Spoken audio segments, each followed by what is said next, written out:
Teacher principal మామూలుగా staff తో మాట్లాడాలి.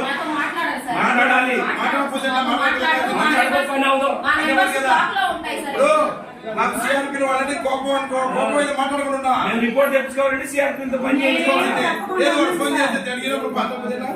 మేడం గారు అలాంటి మనసులో పెట్టుకోవాలంటే మీ దగ్గర పడి మీ పిల్లలు అంటోళ్ళే మీకు కుటుంబంలో పెద్ద మీరు ఇలాంటి విషయాలు లెటర్ మీద సంతకం పెట్టుకుని మీరు మామూలుగా రెమెడీ చూసుకుని మామూలు సబ్స్టిట్యూట్ చేయండి జరిగింది.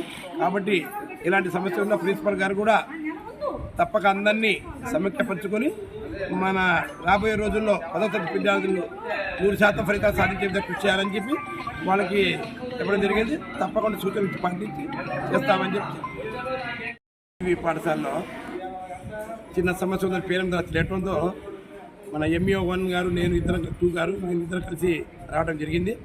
సమస్యను పరిశీలించడం జరిగింది. ఎందుకంటే మిడ్ డే మీల్స్లో వాళ్ళు చెప్పకుండా మానేశారనే నెపంతో పిల్లలు కొద్దిగా ఇబ్బంది పడుతున్నారు తెలియటం జరిగింది. మిడ్ డే వాళ్ళకి పిలిచి మాట్లాడి విషయమును సెటిల్ చేయడం జరిగింది.